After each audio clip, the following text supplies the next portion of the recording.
Thank you so much, Senator, for being here with me today. I'm excited to chat with you about the State of the Union last night. So, do you think, obviously we've seen all of the fact checking that has come out after the State of the Union. Do you feel that President Trump got anything right last night? And no is a perfectly acceptable answer, let's be clear. So it's easier to start with all the things he got wrong. But Sure. your question is, did he get anything right? And, I think America is celebrating its 250th birthday. There are some things that we feel great pride in, whether that's our Olympic champions, which obviously Donald Trump focused on a Right. lot with regard Right. to the U.S. men's hockey team, but also really recognizing veterans whose stories hadn't been told before. And I do think that those are things that Americans feel proud to celebrate together. But this president gave a very, very divisive address at a Right. moment where we always look forward historically to State of the Unions talking about issues that bring us together as a nation. And it was also clear in a way that this president was scared. His failure to address the issues on which he is incredibly vulnerable and incredibly unpopular just shows how scared he is of those. The biggest issue on the minds of Americans, American families, is how they're just not getting ahead anymore, how everything costs way too Right. much.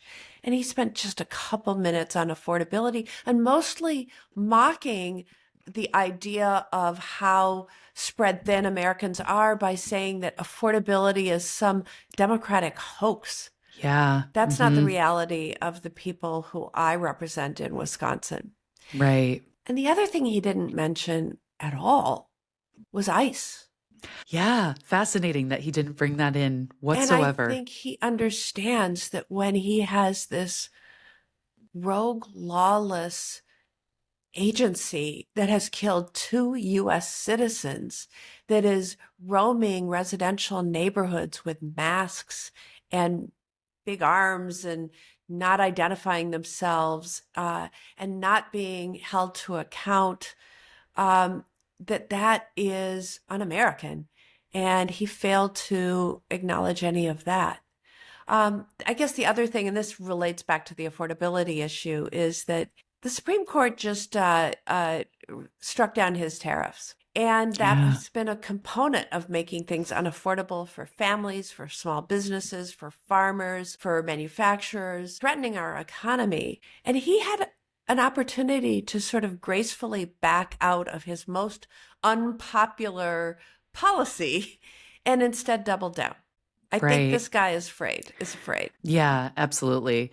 Yeah, it begs the question how Republicans are feeling going into the 2026 midterms. I Mm-hmm. am sure that that is an area of concern for a lot of them, or at least I think it, rightfully should be, especially after last night. And yeah, fascinating that immigration was not brought up literally in the slightest. I did not have that one pegged. I really thought at minimum he would talk about, of course, the successes of ICE and and everything that he thinks they've done. So I was shocked to not hear about that whatsoever. Yeah, he was terrified to talk about ICE, but he wasn't Yeah. terrified to continue his exaggerated claims about um, immigrants in a nation that is built upon generations of immigrants. Right, right, exactly. So, I think a lot of this, especially the concept of affordability, that is at the top of everyone's mind.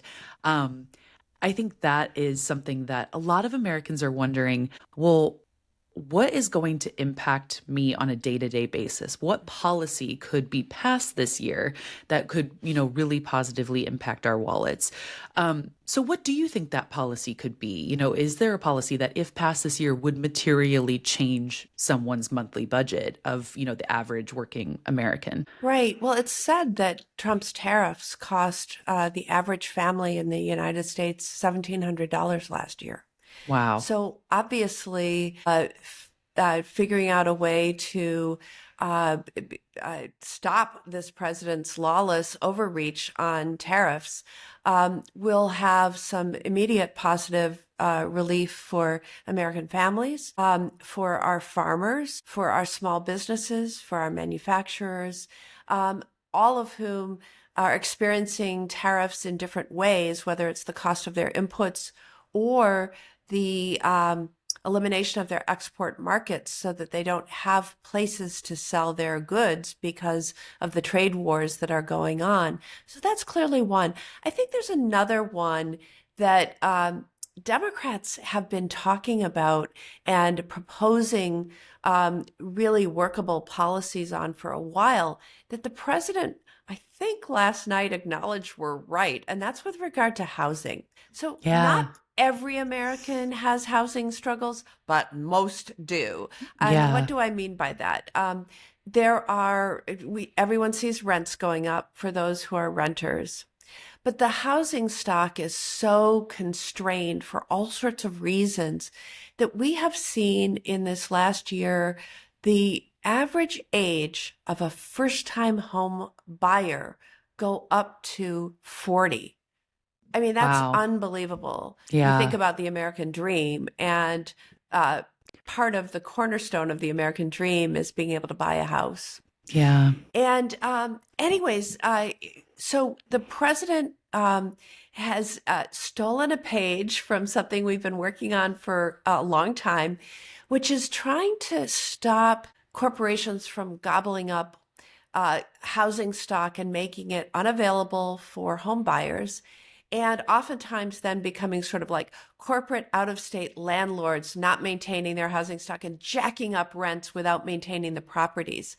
And Right. that is something that really contributes to the high cost of housing. I am so glad. I mean, I'm not going to say anything more about him stealing our Sure. policy because look, if we want to get something done, we're going to have to work across the party aisle. And if this is one that we can work across the party aisle, I have a bill that President Trump should be endorsing tomorrow that works on exactly that that path forward to, and a lot of this started happening way back with the housing and financial crisis of 2007 and 2008, where foreclosed properties were being gobbled up, but it's continued and it needs to be stopped. Yeah, absolutely. Yeah, another policy that I was, again, floored he even brought into the picture. You would think that he would give his Wall Street friends, another break, but yeah, kind of crazy. No, he's But he's rewarded them well enough with yeah, his big, beautiful bill. He's like that is correct. talking about the largest tax cut and whatever.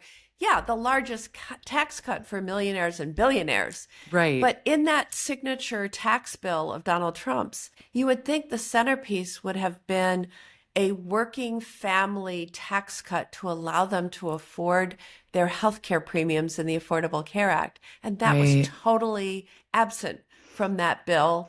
And therefore, many, many Americans are experiencing, just massive increases in the cost of their premiums and losing health care as a result. Yeah, absolutely. I think there's a lot of, understandably so, a lot of frustration amongst all Americans probably, but specifically younger voters. I think like Gen Z is a major focus group for Democrats moving forward in the midterms. What would you say to someone who maybe feels, kind of disillusioned, but really wants change in our country and really wants to see things go forward in a better direction than they have been? I'd say a number of things, but I'd start with, as somebody who has been around, I recognize that this youngest generation has really never seen a moment of U.S. unity. Yeah. And so Yeah. we work from a perspective where the way people communicated was much more straightforward and simple. We all got news from sources that were trusted nationwide. I go back to the days before cable TV. And so, Sure. Yeah. people were getting their evening news, and that's when you got it, Yeah. from sources that were trusted, news that was vetted. And so it's been a while since we've had a moment of real national unity where we're working together. And I want young people to know that that is possible. And but it's not necessarily probable unless we work at it together. One of the things that probably won't be talked about as much as it should be in the president's speech is all of his proposals that will make it harder for us to sustain our democracy.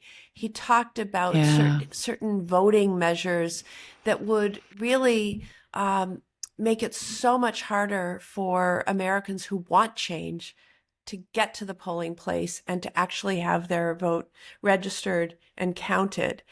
The euphemistically named SAVE Act is a frightening piece of legislation meant to disenfranchise U.S. citizens and make it really elections for the elite. Yeah. They're already getting what they need. It's the rest of us who need to have access to the polling place and be able to exercise our rights. Yeah.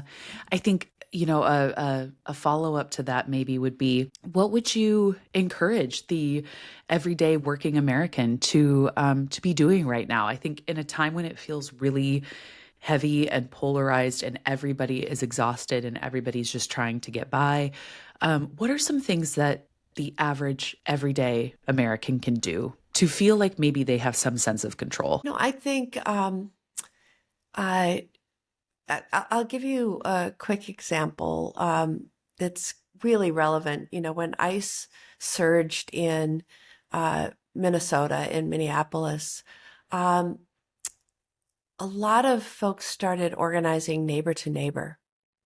And they weren't Yeah. asking, did you vote for Trump? Did you vote for Biden or Harris? Or, they weren't asking Yeah. about party. They're like, um, you're my neighbor and we haven't met yet. And do you need anything? Do you Yeah. need help getting a ride to the grocery store? Can I help with this or help with that? And so starting neighborhoods, communities, creating greater unity in that way and understanding the power of each of our voices.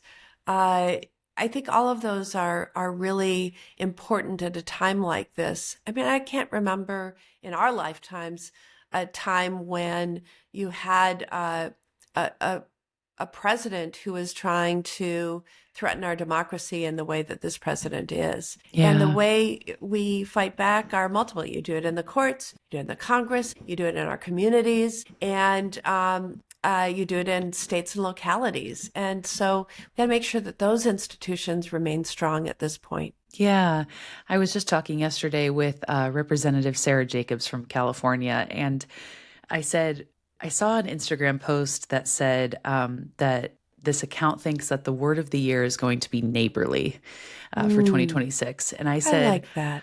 I like that too. I was like, I think that's so fair. We've seen, I have never seen, again, in my lifetime, never seen the acts of kindness that we have observed in places like Minnesota, in my own community, in Illinois. I think it's really, amidst all of the darkness that is happening and all Yes, of the, I have to yeah, add everything. something, and Yeah. and then I have to close. But Yeah. Please our do. governor just gave his State of the State address, Yeah.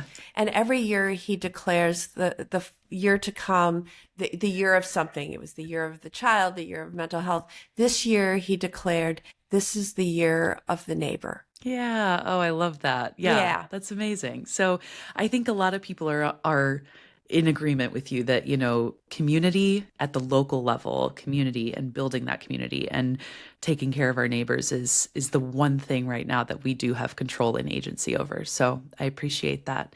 Senator, thank you so much for joining me today. It has been such a pleasure to speak with you, and I appreciate your time. And yeah, looking forward to hearing from you more, and maybe we'll bring you back for a longer episode soon. Wonderful. Thank you so much for having me.